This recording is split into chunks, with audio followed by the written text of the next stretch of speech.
Welcome to The Explainer. I'm absolutely thrilled to have you here. Look, if you've got your sights set on Europe for your higher education, you are exactly where you need to be.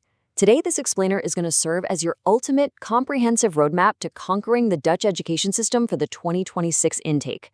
We're taking all the latest intel from top university admission guidelines and student visa requirements right down to housing stats and distilling the whole shebang into a clear visual journey.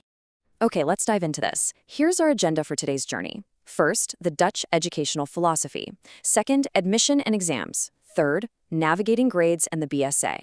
Fourth, housing and finance. And finally, global career prospects.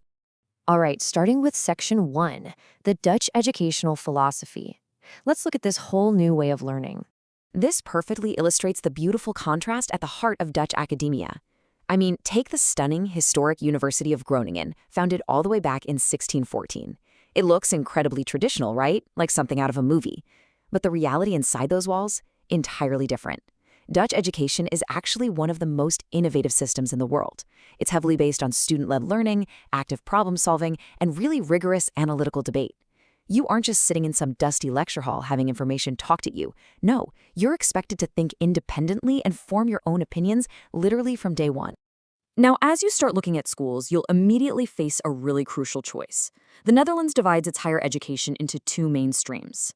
On one side, you've got research universities. Think places like the University of Groningen or the University of Amsterdam, which offer highly academic, three-year bachelor's programs focused heavily on research and deep subject mastery. On the flip side, you have universities of applied sciences.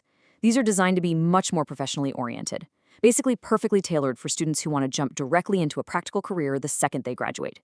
You've really got to align your choice here with your ultimate career goals. And hey, if you're sitting there worrying about a language barrier, don't. This massive number represents the scale of English-taught international study programs currently available in the Netherlands.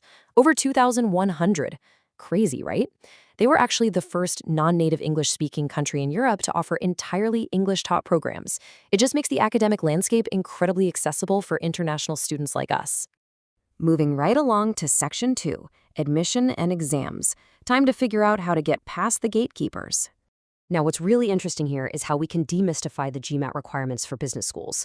Yeah, the GMAT can seem terrifying for sure, but just look at the data for the 2026 intake.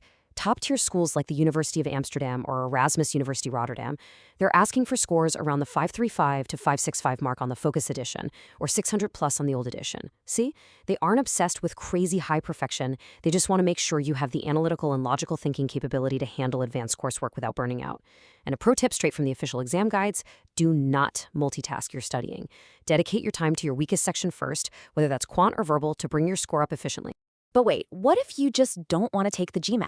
Well, breathe a sigh of relief because there are waivers. If you have a strong academic record, if your bachelor's degree was taught entirely in English, or if you bring, say, 1 to 3 years of relevant professional experience to the table, universities like Maastricht, VU Amsterdam, and Nyenrode might actually waive the requirement entirely. They look at your holistic profile, your statement of purpose, letters of recommendation, your grades, not just a single standardized test. However, and this is a big however, you still need to prove your quantitative chops, especially if you're looking at STEM or economics programs. If you aren't submitting a GMAT or a GRE, Dutch universities do accept a variety of alternative tests.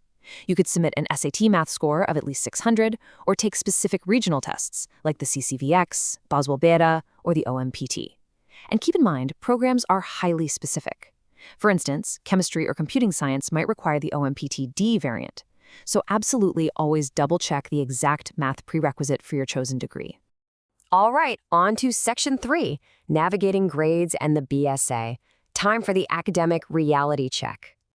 So what do Dutch grades actually mean? It's a question so many international students ask in a sheer panic after their first exams. If you're coming from the US or the UK, you might be used to easily scoring A's if you just put in the work. Well, in the Netherlands, you have to completely reset your expectations. The Dutch grading system is exceptionally strict. It operates on a 1 to 10 scale, and the system is purposely geared to prevent grade inflation. They firmly believe that if everyone gets top marks, the good grades lose their meaning entirely. So an 8 is excellent, a 9 is exceptionally rare, and a 10, almost mythical. Seriously, don't panic if your numerical grade is lower than you're used to. It is totally by design. And you really need to stay focused, mainly because of this, the Binding Study Advice, or BSA. This is the ultimate trial of your first year. At research universities, you are required to earn at least 3/4 of your first-year credits. That's usually a minimum of 45 out of 60 ECTS. If you drop below this line, the university issues a negative BSA, which literally means you have to drop out and discontinue your degree. No way around it. Halfway through the year, you'll get preliminary advice to see if you're on track, but that final BSA is a hard boundary. You've got to hit the ground running. Let's pivot to Section 4, Housing and Finance. We're talking the practical logistics of actually living there in 2026. 20,000 plus. Let that sink in. That is the current massive shortage of student rooms across the country right now. Between early 2024 and 2025 alone, 10,000 rooms were lost from the market, and cities like Amsterdam and Delft are facing critical housing crises.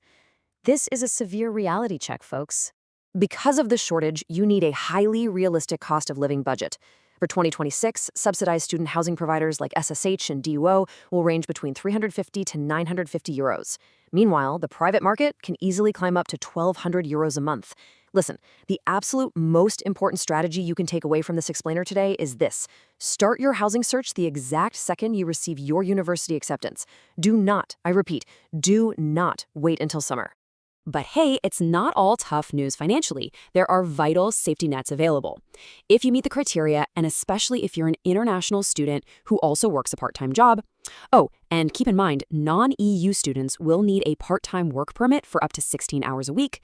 Anyway, you might qualify for studiefinanciering, which is Dutch student finance, and huurtoeslag, which is a rent allowance.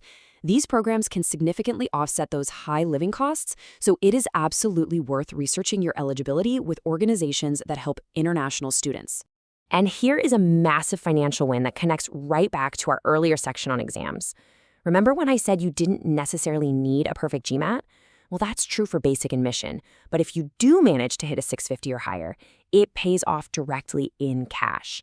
A highly competitive GMAT score can elevate your application to unlock merit-based scholarships that cover anywhere from 20 to 50% of your tuition at top business schools. That's an incredible return on the time you invested in test prep.